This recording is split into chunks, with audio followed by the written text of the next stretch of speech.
Salut, j'espère que tu vas bien, je suis de retour. Et je vais revenir sur le studio dont j'ai parlé, 1 ou 2 jours, pour une opération de marchand de biens. Moi, tu connais mon prix. On va voir. 55.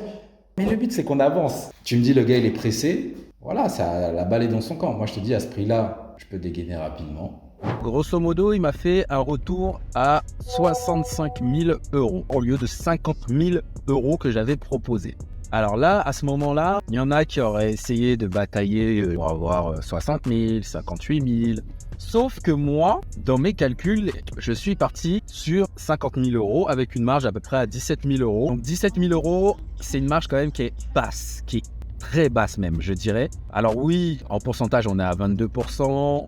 C'est une petite opération qui est très simple, mais l'immobilier, ce n'est pas que des tableaux Excel. Et c'est plus compliqué que ça, même si sur les tableaux Excel, tu peux prévoir des surprises, mais je vais en mentionner quelques-uns.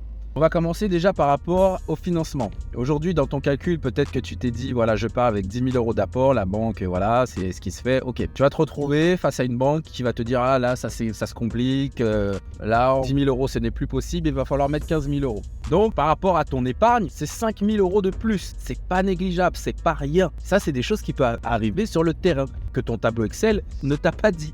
Ensuite, ok, tu as ton prêt et peut-être que ces 15 000 €, c'est peut-être 90-95% de ton épargne. C'est énorme. Est-ce que ça vaut le coup d'y aller? Mais il y en a certains, tellement ils n'arrivent pas à rester stoïques. Ils pensent qu'ils sont meilleurs que les autres et qu'ils vont louer plus cher que les autres parce qu'ils vont faire un truc super génial. Ils vont se lancer. Après la banque, passons sur cette étape-là. C'est ok niveau finance, malgré cette petite surprise. Tu as ton prêt, il y a les travaux. Vous savez autant que moi, je pense que pour certains, vous avez déjà fait des travaux. Moi, j'en ai fait pas mal. Il y a toujours des petites surprises et il faut le prévoir. Du temps en plus, ça veut dire quoi? Peut-être que tu vas devoir payer la taxe foncière vu que tu seras propriétaire au 1er janvier de l'année. Les charges de copropriété que tu vas payer en plus, sachant que les charges de copropriété ne font qu'augmenter, les intérêts à payer, mais c'est même pas le plus gros. Le pire qui peut arriver dans ce genre d'opération, c'est que tu ne trouves pas ton acheteur au bout de 2 ou 3 mois parce que la personne va se désister après le compromis, ça m'est déjà arrivé. La personne va se désister après son offre de prêt, ça m'est déjà arrivé. La personne ne va pas avoir son prêt,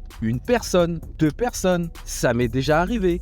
Et donc, ton projet là que tu avais prévu de vendre en 2-3 mois, peut-être que tu vas le vendre en 9 mois, en 1 an.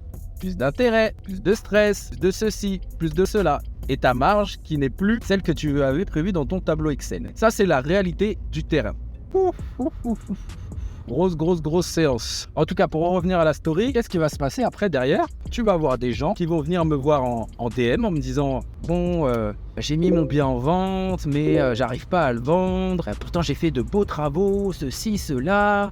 Et puis, si je le mets en location classique, je suis pas rentable parce que comme ils ont acheté leur bien trop cher en pensant leur vendre trop cher parce qu'ils ont fait de trop super méga rénovations, décorations, et ben la mensualité, elle suit. La mensualité, elle est trop élevée. Et donc, quand tu vas proposer un loyer en face sur le marché, tu vas pas pouvoir dégager du cash flow. Et du coup, à ce moment-là, ces gens, qu'est-ce qu'ils veulent faire? De la location courte durée.